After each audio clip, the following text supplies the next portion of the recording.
नमस्कार विद्यार्थिनींनो, आज आपण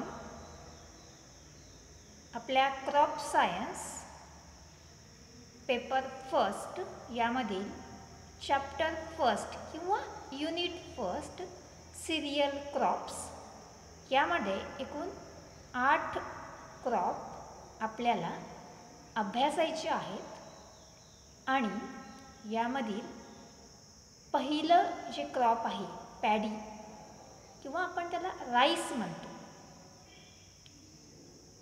आपण मराठीमध्ये म्हणायचं झालं तर तांदूळ, हे क्रॉप आज आपण अभ्यासणार आहे.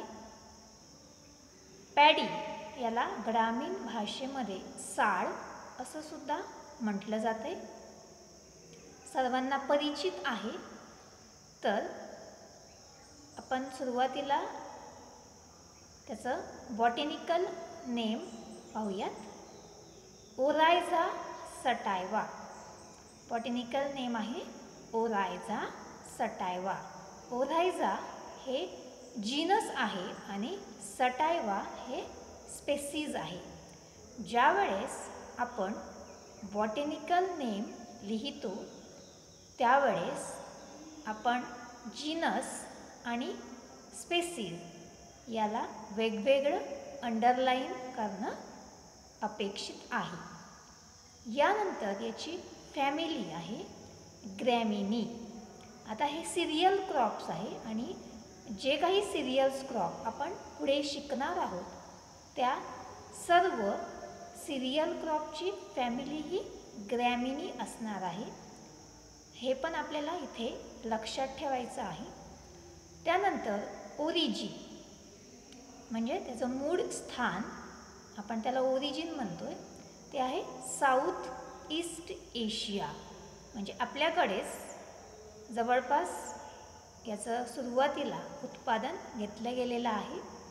साऊथ ईस्ट एशिया हे आपल्याला इथे लक्षात ठेवायचं आहे. तर या स्लाईडमध्ये आपण पॅडी म्हणजेच तांदूळ किंवा भात याचं बॉटॅनिकल नेम, फॅमिली आणि ओरिजिन हे पाहिलेलं आहे. परत एकदा आपण ते रिवाइज करूयात. बॉटॅनिकल नेम ओरायझा सटायवा, फॅमिली ग्रॅमिनी आणि ओरिजिन साऊथ ईस्ट एशिया. यानंतर आपण पुढच्या स्लाईडकडे वळूयात. यामध्ये आपण पाहणार आहोत युजेस ऑफ राईस किंवा याला इकॉनॉमिक इम्पॉर्टन्स ऑफ राईस असं सुद्धा प्रश्न आपल्याला परीक्षेमध्ये विचारला जाऊ शकतो. 2 मार्काला आपल्याला शॉर्ट नोट्स सुद्धा यावरती येऊ शकते. Uses of rice or economic importance of rice. पहिला पॉईंट्स आहे rice is the staple food. तर स्टेपल फूड म्हणजेच काय, तर भात हा आपल्या रोजच्या आहारामध्ये मुख्य अन्न आहे किंवा आपल्या रोजच्या आहारामध्ये असतोच. 100% आपण भाताचा वापर करतो. तर rice is the staple food म्हणून त्याला काय म्हटलेलं आहे, staple food of 60% population of the world. म्हणजे जगामध्ये जी 60% पॉप्युलेशन आहे किंवा 60% लोकसंख्या आहे, त्या 60% जी लोकसंख्या ही भाताचा वापर मुख्य अन्न किंवा स्टेपल फूड म्हणून करते. Second point, it contains carbohydrates, protein, fats, vitamins and minerals. या व्यतिरिक्त भातामध्ये किंवा राईसमध्ये कार्बोहायड्रेट्स असतात, त्याचबरोबर प्रोटीन्स, काही प्रमाणामध्ये फॅट्स, मिनरल्स आणि काही विटॅमिन्ससुद्धा यामध्ये आढळून येतात. जसं की विटॅमिन बी, विटॅमिन सी काही प्रमाणात, थोड्या प्रमाणात यामध्ये आपल्याला यापासून मिळतात. Third, rice bran content 18 to 20% oil. आता राईस ब्रॅन म्हणजे काय, तर आपण जी साळ म्हणतो, ज्यापासून आपण तांदूळ मिळवतो, त्याचं जे टर्फल आहे, वरचं आवरण आहे, तर त्याला आपण ब्रान असं म्हणतो. आणि त्यापासून किंवा त्यामध्ये 18 ते 20% ऑइल आपल्याला आढळून येते. आणि हल्ली बाजारामध्ये सुद्धा राईस ब्रँड ऑइल हे आपल्याला मिळते. आणि टी व्हीमध्ये पण आपण बघत असाल, याची जाहिरात ही मोठ्या प्रमाणावर आपल्याला बघायला मिळते. तर rice bran content 18 to 20% oil. आता हा जो तिसरा पॉईंट आहे, यामध्ये फिल इन द ब्लँक्ससाठी आपल्याला येऊ शकते की राईस ब्रँडमध्ये किती % ऑइल असते, तर ते किती आहे, 18 ते 20%. त्यानंतर चौथा पॉईंट्स आहे, paddy straw is used as मॅन्युरिंग, mulching as well as padding material. Paddy straw म्हणजे काय, तर त्याला भाताचे काड असं आपण म्हणतो आहे. हार्वेस्टिंग केल्यानंतर जे काही त्याचं जे स्टॉक आहे, स्टेम आहे, तर ते म्हणजे पॅडी स्ट्रॉ. तर त्याचा वापर आपण मॅन्युरिंग म्हणजे खत तयार करण्यासाठी, त्यानंतर मल्चिंग म्हणजे काय, तर 2 रोपामध्ये किंवा 2 ओळीमध्ये, पिकामध्ये 2 ओळीमध्ये आपण आवरण, आच्छादन देतो to conservation of soil moisture. तर यासाठी आपण मल्चिंगचा वापर करतो. As well as padding material. Padding material म्हणजे काय, तर एखादे फर्निचर असतील, काचेच्या वस्तू असतील, तर त्या एका ठिकाणाहून दुसऱ्या ठिकाणी नेण्यासाठी आपण ते फुटू नये किंवा त्याला काही इजा होऊ नये म्हणून त्याचा वापर करतो. त्याला काय म्हणतात, पॅडिंग मटेरियल. तर याच्यासाठी सुद्धा पॅडी स्ट्रॉचा वापर केला जातो. पुढचा 5वा पॉईंट्स आहे, rice bran, paddy husk and stock are used as a fodder. आता राईस ब्रॅन म्हणजे आपण त्याचं टर्फल आहे किंवा आवरण आहे, त्याचा वापर, त्याचबरोबर पॅडी हस्क म्हणजे तांदूळ काढल्यानंतर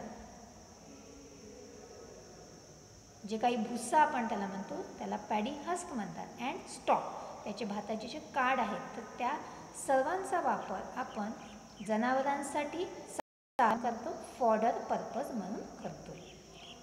पुढचा पॉईंट्स आहे 6वा, inferior quality of rice is used as a poultry feed.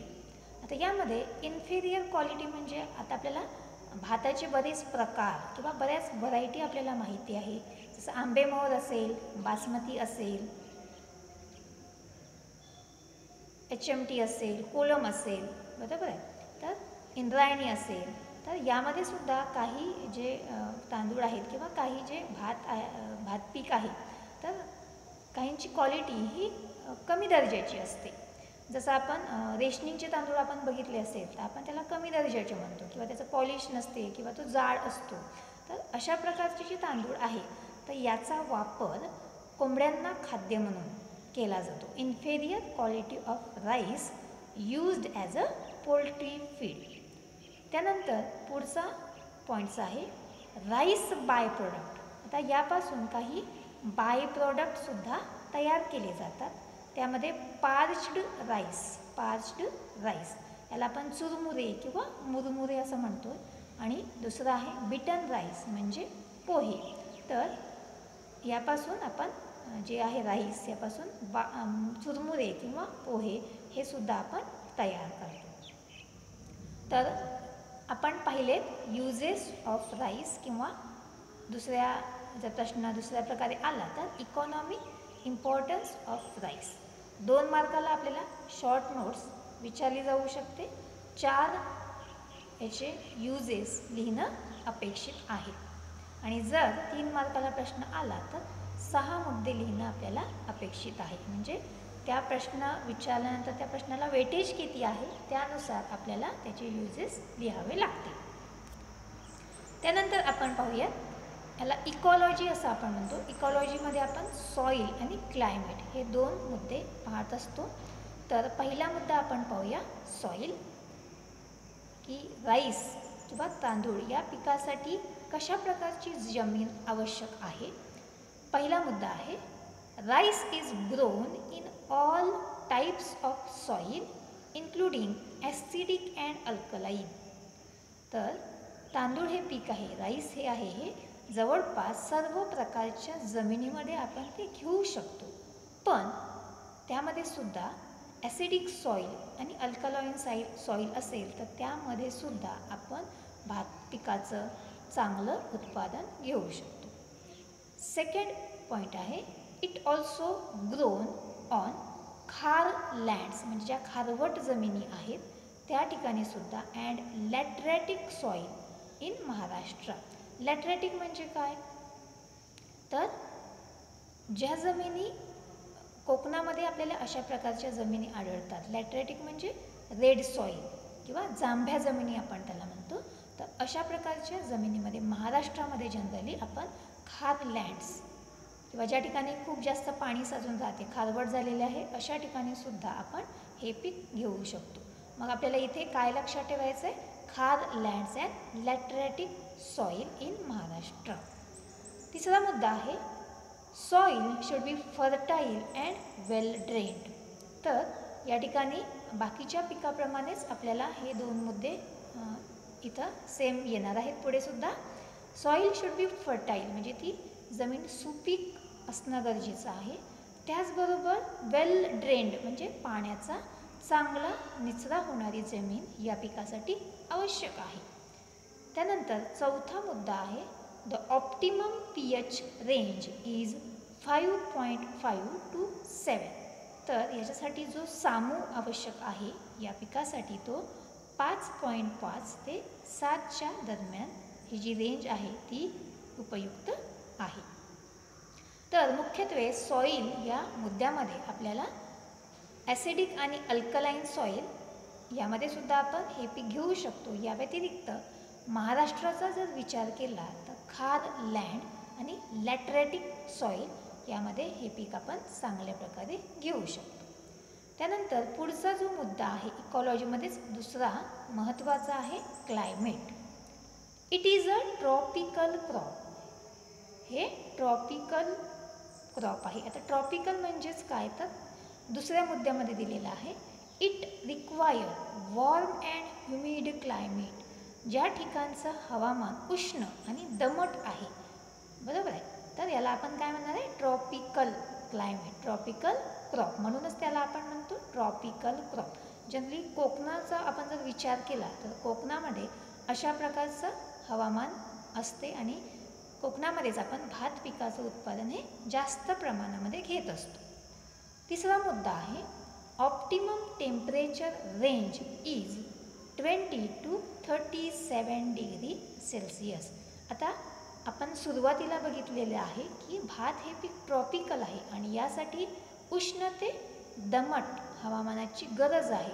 आणि उष्ण आणि दमट हवामान असेल तर त्या ठिकाणचं जे टेम्परेचर आहे तर ते जास्तच असणार आहे. त्यामुळे भात या पिकासाठी लागणारं जे टेम्परेचर आहे, तापमान आहे, ते किती लागणार आहे, तर 20 ते 37 डिग्री सेल्सिअस. त्यानंतर चौथा मुद्दा आहे, rainfall requirement of rainfed paddy is more than 1000 millimetre, 1000 millimetre. तर पॅडी हे सेमी ॲक्वॅटिक प्लॅंट्स आहे, वॉटर लव्हिंग प्लॅंट्स आहे, आपल्याला माहिती आहे. आणि यामध्ये आपण जे रेनफॉल किंवा पाऊस या पिकासाठी लागणार आहे तर तो पाऊस कसा लागणार आहे, जास्त प्रमाणामध्ये त्याला गरज आहे पावसाची, तर तो जवळपास 1000 मिलीमीटरपेक्षा सुद्धा जास्त पाऊस जरी असेल तरी या पिकाचं उत्पादन आपल्याला चांगल्या प्रकारे मिळू शकते. तर या स्लाईडमध्ये आपण सॉईल आणि क्लायमेट हे दोन मुद्दे अभ्यासलेले आहेत. त्यानंतर पुढचा जो मुद्दा आहे तो आहे व्हरायटीज, की राईस या पिकाच्या जाती कोणकोणत्या आहेत त्या आपण पाहणार आहोत. यामध्ये सुरुवातीला आपण पाहूयात लोकल व्हरायटीज, की लोकल लेवलला त्या घेतल्या जातात.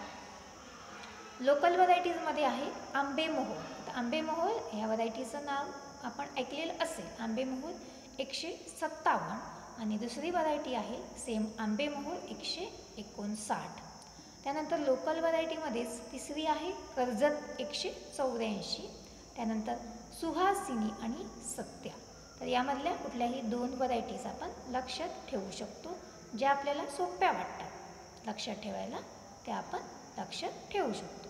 नंतर हाय यील्डिंग व्हरायटी म्हणजे आपण त्याला हायब्रिड व्हरायटीज असं सुद्धा म्हणतो आहे. हायब्रिड व्हरायटीजमध्ये IR8, IR-22, त्यानंतर साबरमती, कृष्णा, जया आणि रत्ना. तर या हाय यील्डिंग व्हरायटीज आहे. आणि ज्या खालच्या व्हरायटी आहे जसं साबरमती असेल, कृष्णा असेल, जया आणि रत्ना, तर हे जे नावं आहेत ती इझिली आपल्या लक्षात राहू शकतात. नंतर सेंटेड व्हरायटीज.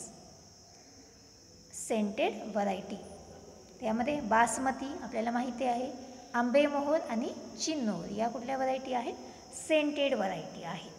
ठीक आहे. तर यावरती सुद्धा आपल्याला 1 मार्काचा प्रश्न विचारला जाऊ शकतो, तर तो आपण लक्षात ठेवायचा आहे. सेंटेड व्हरायटी बेसिकली ज्या सेंटेड व्हरायटी आहे त्याबद्दल प्रश्न हा विचारला जाऊ शकतो परीक्षेमध्ये.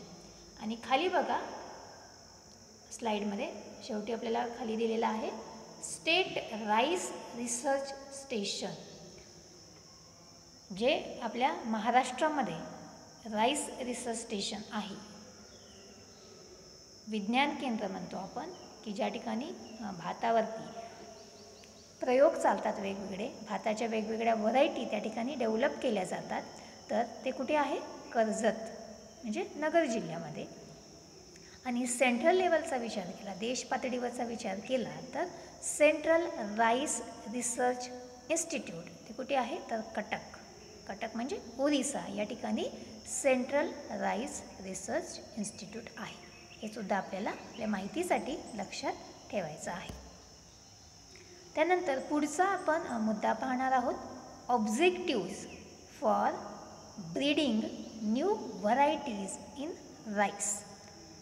ज्यावेळेस आपण भाताच्या नवीन नवीन जाती तयार करतो, नवीन हायब्रिड व्हरायटीज तयार करतो, तर त्या हायब्रिड व्हरायटीज तयार करण्यामागे कोणकोणते ऑब्जेक्टिव्ह आहेत, काय काय उद्देश आहेत, तर तेच आपण या स्लाईडमध्ये पाहणार आहोत.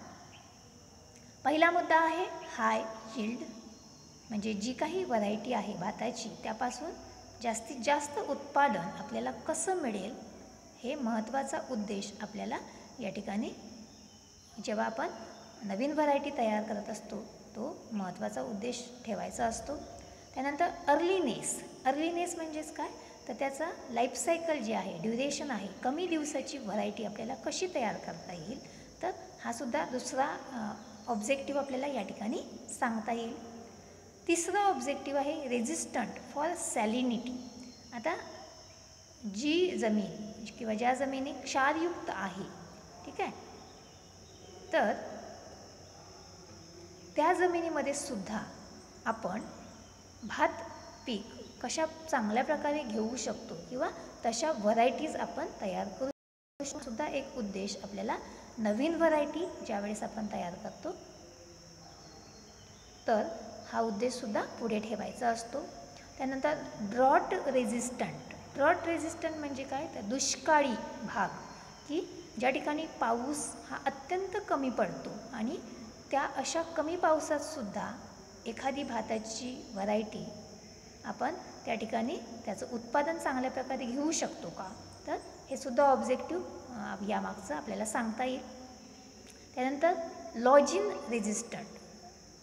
लॉगिंग म्हणजे काय, तर ज्या ठिकाणी दलदलीची जमीन आहे, पाणी जास्त प्रमाणामध्ये साचून राहते, तर अशा ठिकाणी सुद्धा आपण भाताचं पीक घेऊ शकतो किंवा अशी व्हरायटी डेव्हलप करू शकतो की ती त्या कंडिशनला रेजिस्टंट असेल किंवा त्या परिस्थितीमध्ये सुद्धा ते पीक तग धरून राहू शकेल. त्यानंतर कंट्रोल ऑफ वाईल्ड राईस. आता यामध्ये वाईल्ड राईस म्हणजे जंगली भात असं आपण म्हणतो.